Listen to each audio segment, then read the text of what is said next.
Jethro, the priest of Midian, Moses' father-in-law, heard of all that God had done for Moses and for Israel his people, how the Lord had brought Israel out of Egypt. Now Jethro, Moses' father-in-law, had taken Zipporah, Moses' wife, after he had sent her home, along with her 2 sons. The name of one was Gershom, for he said, "I have been a sojourner in a foreign land." And the name of the other was Eleazar, for he said, "The God of my father was my help, and delivered me from the sword of Pharaoh."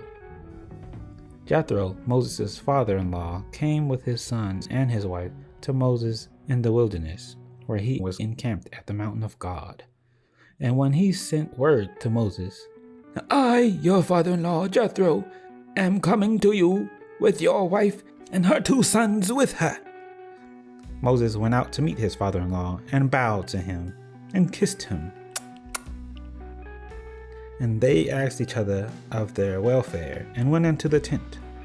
Then Moses told his father-in-law all that the Lord had done to Pharaoh and to the Egyptians for Israel's sake, all the hardship that had come upon them in the way, and how the Lord had delivered them.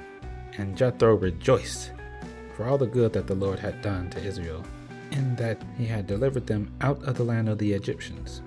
Jethro said, "Blessed be to the Lord, who has delivered you out of the hand of the Egyptians, and out of the hand of Pharaoh, and has delivered the people from under the hand of the Egyptians. Now I know that the Lord is greater than all gods, because in his affair they dealt arrogantly with people." And Jethro, Moses' father-in-law, brought a burnt offering and sacrifices to God. And Aaron came with all the elders of Israel to eat bread with Moses' father-in-law before God.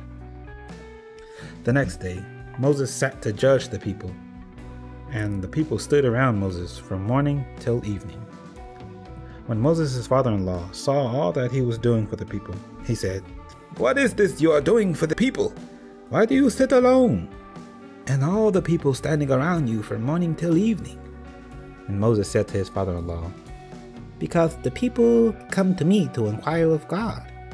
When they have a dispute, they come to me, and I decide between one person and the other, and I make them know the statutes of God and his laws." Moses' father-in-law said to him, "What you are doing is not good. You and the people with you will certainly wear yourselves out, for the thing is too heavy for you. You are not able to do it alone. Now obey my voice. I will give you advice, and God be with you.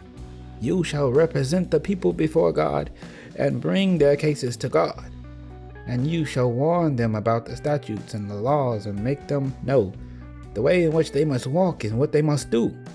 Moreover, look for able men from all the people, men who fear God, who are trustworthy and hate a bribe, and place such men over the people as chiefs of thousands, of hundreds, of 50s, and of 10s, and let them judge the people at all times. Every great matter they shall bring to you, but any small matter they shall decide themselves. So it will be easier for you, and they will bear the burden with you. If you do this, God will direct you. You will be able to endure, and all this people also will go into their place in peace." So Moses listened to the voice of his father-in-law and did what he said. Moses chose able men out of all Israel and made them heads over the people, chiefs of thousands, hundreds, of 50s, and of 10s.